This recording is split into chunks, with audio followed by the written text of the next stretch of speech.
Here's some breaking news for you. The stock market taking a dive for a second day in a row. The Dow shedding another 545 points today.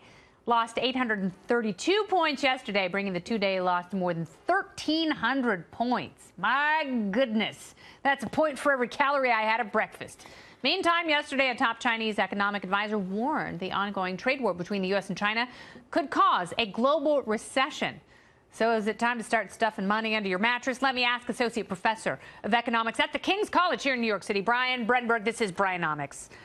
So let's take on the markets first. This is not good. What's going on here? Well, look, People are selling stuff. Yes, they are. And let's just back up. This is a result of the cheap money policies we had in this country for the better part of a decade. And the reason is because now we're trying to figure out how in the world does an economy work when we don't have zero interest rates. And investors are looking at this, and they're looking at Jay Powell, who's saying, well, we're going to normalize rates. And they're saying, what's normal? Yeah. They've forgotten. It's been so long. Yeah, he's saying, we're not at neutral yet. We're looking at 3% on the 10-year Treasury, and people are going crazy. And the reason is because, look, this guy's new. They don't know how high he's going to raise rates. I get that. But we are just in this spot where we don't know how to unwind the biggest monetary experiment we've ever done. And that's the problem with this thing. We've been addicted to cheap money forever. What are we going to do now that it's going away? Well, and people, since they haven't been able to get it with, reasonable interest rates, because they have been at zero for so long, they've gone into the stock market. Well, and so there's a cause and effect relationship. Well, yeah, of course you're gonna buy all these risky assets. I mean, that's exactly what the Fed wanted to do.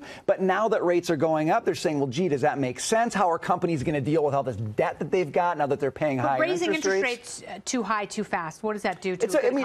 It's a legitimate concern. And as much as people have been, making fun of the president for talking about Jay Powell being crazy, he's got a point that a lot of people in the financial markets are talking about, which is, well, gee, how fast should you raise interest rates? Yes. How high nobody really knows the answer to that, and nobody knows how traders are going to react to that because it's been a decade since they've had to deal with it. Those are legitimate questions. This is the problem when your money is always tied to human decisions at the Fed. It comes down to, gee, does this guy think rates are high enough? Yeah, and is he as powerful as someone like Alan Greenspan?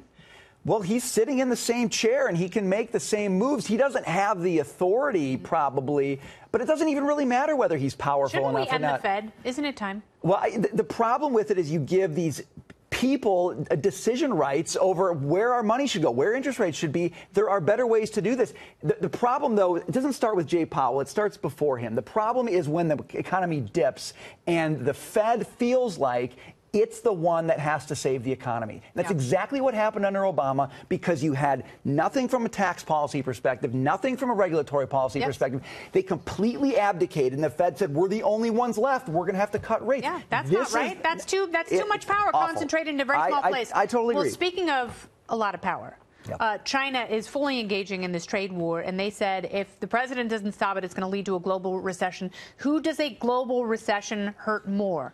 Us or China? Well, this hurts China more. Look, they're sending way more our way than we're sending their way. We can put tariffs on $500 billion worth of their products. They can put it on $130 billion of ours. At the end of the day, they're going to hurt more in a trade war. And by the way, so then they should flinch. And I think that's what they're doing, by the way. If you look at some of these statements they're making about global recession, we're very concerned about global recession. No, you're not. You're concerned about a Chinese recession. Yes. They're publishing these white papers about how they're the defenders of free trade.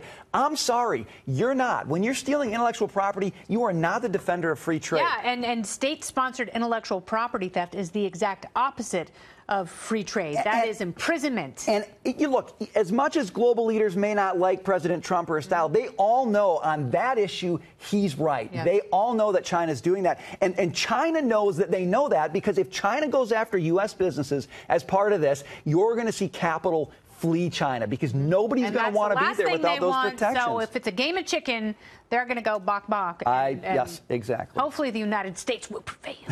Brian Brenberg, so good to see you. Good to be here. See you very soon. All right. Very good.